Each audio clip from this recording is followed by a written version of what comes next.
The European Union and the French government appear to be giving Israel a pass over its decision Monday to bar the entry of French and European elected officials who plan to travel on a solidarity mission to Palestine. Israel's Interior Ministry announced Monday that it was barring entry to 7 officials scheduled to be part of a delegation made up of European Parliament members, national lawmakers and mayors.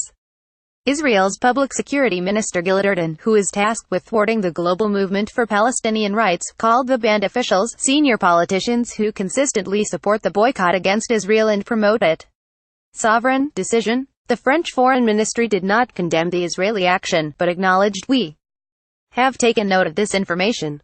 In general, we want all French parliamentarians to have access to all of the interlocutors they wish to meet in order to conduct their fact-finding missions," a Foreign Ministry spokesperson added in a statement emailed to the Electronic Intifada on Tuesday. "We are paying close attention to this matter with respect to Israel as with respect to all countries that French elected officials visit."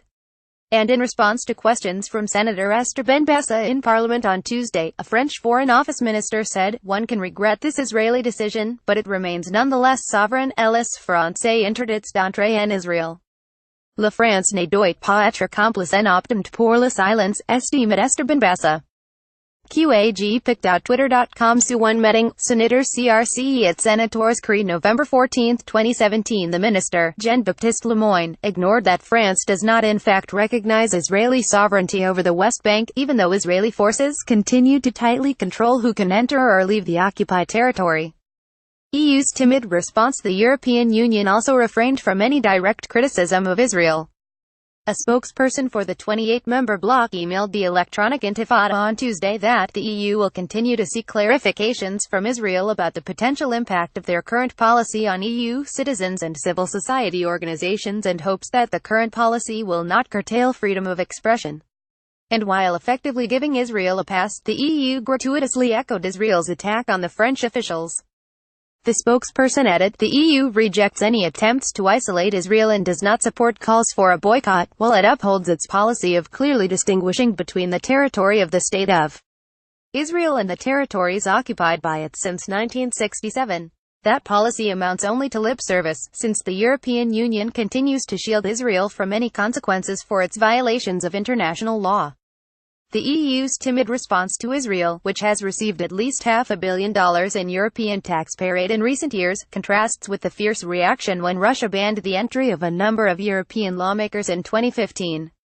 The European Union condemned the Russian measure as totally arbitrary and unjustified, and the European Parliament retaliated by banning visits from Russian officials.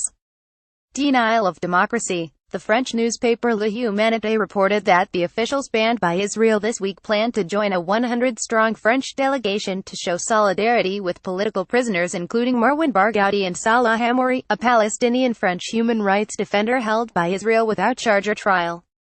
The banned officials include Communist Party Senator Pierre Laurent and European Parliament members Patrick Lahire, Communist, and Pascal Durand, Green. Another banned official, Clémentine Autain, a member of the French Parliament, represents La France Insoumise, the political movement of former left-wing presidential candidate Jean-Luc Mélenchon. Mélenchon has voiced support for sanctions on Israel, and called for an end to France's repression of the boycott, divestment and sanctions BDS movement for Palestinian rights. Autorités israéliennes annonçant qu'elles vont refuser notre d'entrer sur leur territoire. Comment s'entendre les Français, avec des sénateurs, pour un être interdit séjour, au motif rencontre avec prisonnier politique palestinien Barghouti? Du jugez-vous démocrate, Clémentine Autain et Clem. Autain November 13, 2017, calling it shocking and unacceptable. La France Insoumise condemned the Israeli ban as a denial of democracy and liberty. Israel also banned 3 French mayors, Azzedine Taibi, Eric Roulat and Patrice Leclerc. In response, Sharon Abraham Weiss, director of the Association for Civil Rights in Israel, called the Israeli Interior Ministry a commissar standing at the gate and deciding for the country's citizens and for the residents of the occupied territories, who are dependent on Israeli border crossings, which positions are appropriate to be heard. Meeting with war criminals. By contrast, on the very same day the EU spokesperson once again attacked the nonviolent BDS movement, the EU ambassador in Tel Aviv Emmanuel Alfred posted on Twitter a picture of himself shaking hands with Israeli General Yoav Mordecai.